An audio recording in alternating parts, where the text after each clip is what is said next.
अस्सलाम वालेकुम। सब्सक्राइब कीजिए उर्दू टीवी को अपने मोबाइल पर देखने के लिए रेड कलर के बटन को प्रेस कीजिए और घंटी भी दबा दीजिए। अल्लाह हाफिज़।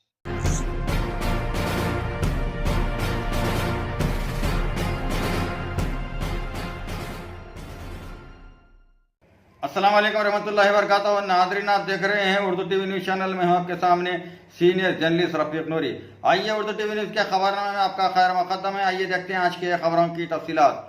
आज की अहम खबर, सदर वाईएसआर कांग्रेस मिस्टर जगन मोहन रेड्डी पर विशाखापट्टनम एयरपोर्ट पर हुए हमले के साथ ही रियासत आंध्र प्रदेश की आवाम बिलखुसूस वाईएसआर कांग्रेस कायदीन व कारकुनों में गम व गुस्से की लहर दौड़ गई।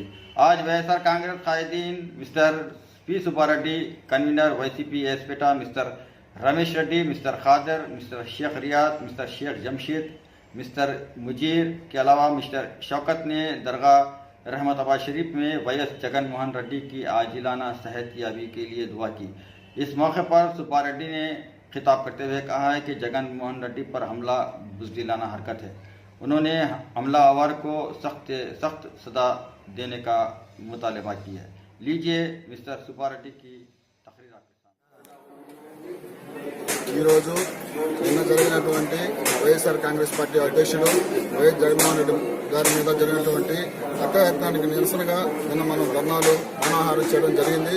ఈరోజు మన వైఎస్ జగన్మోహన్ రెడ్డి గారు త్వరగా కోలుకోవాలని చెప్పి, త్వరగా ఆ గాయం మానాలని చెప్పి కోరుకుంటూ మన దర్గా అయినటువంటి ఆదిత్యనారాయణ స్వామి దగ్గర ప్రత్యేక ప్రార్థనలు చేయడం జరిగింది।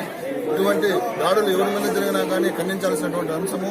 నిన్న జరిగినటువంటి ముఖ్యమంత్రి గారి ప్రెస్ మీట్ లో ఎటువంటి మానవత్వం అనేది చూపకుండా ఏమైనటువంటి చర్యలతో, ఏమైనటువంటి హావభావాలతో, కనీసమైనటువంటి మానవ విలువలు లేకుండా ఎగతాళి పదంగా మాట్లాడటం చాలా దుర్మార్గం, ఏమైనటువంటి చర్య।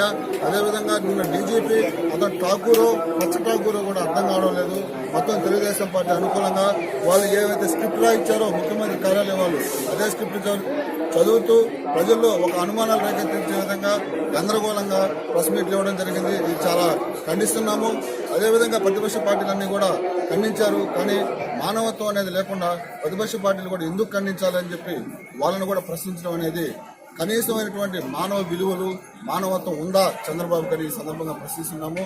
అదేవిధంగా దీని గురించి ప్రత్యేకంగా లోతైనటువంటి దర్యాప్తు జరిగి ఎవరైతే ఇటువంటి చర్యలు చేశారో వాళ్ళ మీద కఠిన చర్యలు తీసుకోమని చెప్పి